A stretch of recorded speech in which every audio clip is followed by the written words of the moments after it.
Okay, students.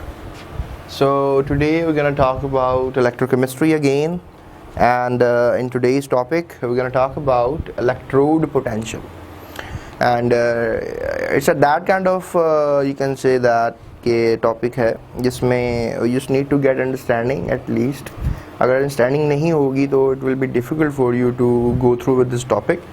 तो electrode potential क्या होता है इसके बारे में आज बात करते हैं. First of all I would like to tell you the definition of this. The potential setup when electrode is in contact with a molar solution of its own ions at the normal 25 degrees Celsius or 298 Kelvin temperature, and that is called a standard electrode potential or standard reduction potential of the elements. So it is represented by E note.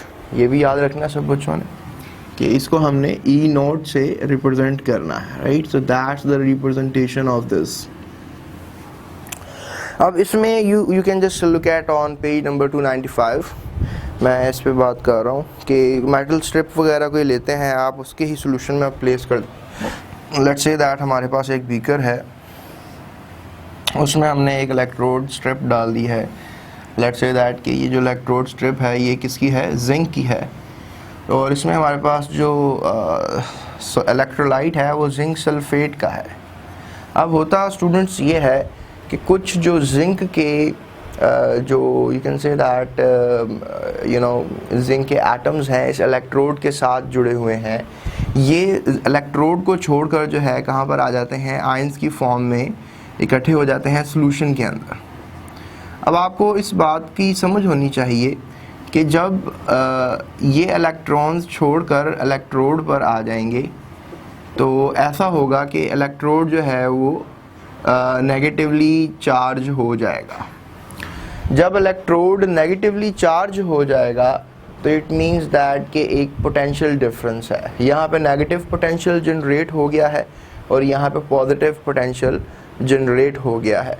So you can say that जब कभी भी ऐसा होगा, you can just take the silver metallic strip in a same salt of electrolyte, तो तब वहाँ पर भी ऐसा होगा. और ये सिर्फ ये नहीं होता कि the things are just going in this direction कि जो zinc है वो solution में आ रहा है.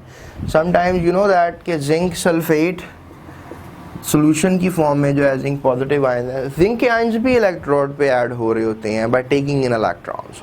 लेकिन इक्विलिब्रियम जब आता है तो एज अ होल हमें जो रिजल्ट सामने आता है वो यही आता है कि जो इलेक्ट्रोड है वो नेगेटिवली चार्ज्ड है और जो जिंक के एटम्स जो डिस्चार्ज हुए हैं इलेक्ट्रोड्स पे से वो अब वहाँ पे उसके इर्द गिर्द इकट्ठे हैं because opposite charges attract one another. तो इस तरीके से यू कैन से दैट कि ये सब जो है जिंक आयंस के इलेक्ट्रोड के इर्द गिर्द हैं just because of some potential difference, because of some opposite charges. तो यू कैन से दैट कि जब आपने स्ट्रिप लिया था वो न्यूट्रल था और यू कैन से दैट कि वो 2 इलेक्ट्रॉन लूज कर चुका है. So you can say that कि अब जो है वो जिंक रिड्यूस हो सकता है, जिंक इलेक्ट्रॉन वापस गेन कर सकता है. So that's why zinc got some potential, right? Zinc इस कंडीशन में आ गया है कि अब उसके पास पोटेंशियल मौजूद है दोबारा इलेक्ट्रॉन्स को टेक इन कर लेने का.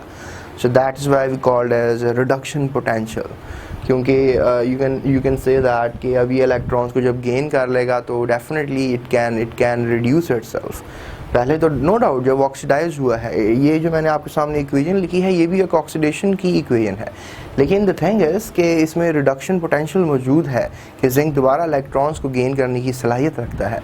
So that literally means that कि जो इलेक्ट्रोड है उसमें अब रिडक्शन पोटेंशियल जो है वो मौजूद है. इलेक्ट्रोड दूसरों को इलेक्ट्रॉन जो है वो दे सकता है और जब डेफिनेटली आप भी किसी को इलेक्ट्रॉन दे सकेंगे तो आप भी दूसरों को रिड्यूस कर रहे हैं, आप खुद रिड्यूसिंग एजेंट है तो आपके पास रिडक्शन पोटेंशियल मौजूद है.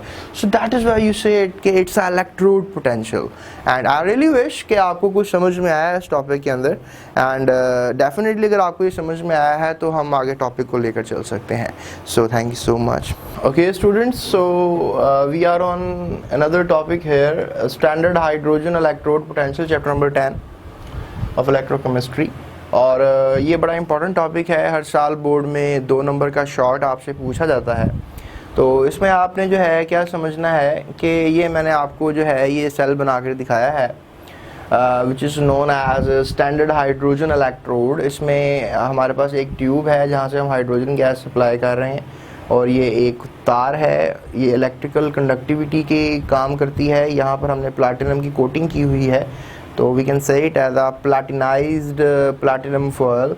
और इसमें जो हमने HCl का सोल्यूशन डाला है वो 1 मोलर है, और जब आप गैस स्प्रे करेंगे तो some bubbles will come out. And इसमें हम ये है कि आप इस इलेक्ट्रोड को जो है बतौर स्टैंडर्ड लेते हो। ये हाइड्रोजन का इलेक्ट्रोड है, यानी आप मेटालिक इलेक्ट्रोड्स देखे आपने अभी तक पढ़े, लेकिन गैस का भी इलेक्ट्रोड बनाया जा सकता है, और हम इस इलेक्ट्रोड को जो है as a standard hydrogen electrode consider करते हैं। और इसमें ये जब आप गैस डालेंगे और तो नंबर ऑफ एटम्स, और इसमें डेफिनेटली HCl के आयंस होंगे तो नंबर ऑफ आयंस, तो ये दोनों क्या होंगे, बैलेंस होंगे। तो इसलिए आप इस आयंस को बैलेंस करेंगे। और इसका जो पोटेंशियल डिफरेंस है, जो सबसे इंटरेस्टिंग बात है, that potential difference of this potential difference of this electrode is taken as 0।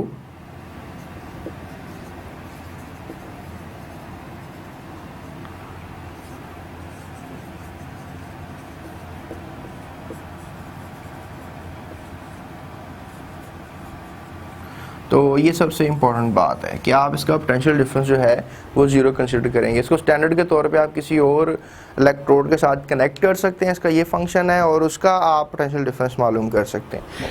तो नेक्स्ट लेक्चर्स में हम इस चीज़ पे फोकस करेंगे। रियली विश आपको ये बनाना आ गया होगा और पता चल गया होगा कि ये क्या है, right. Thank you so much, that's it.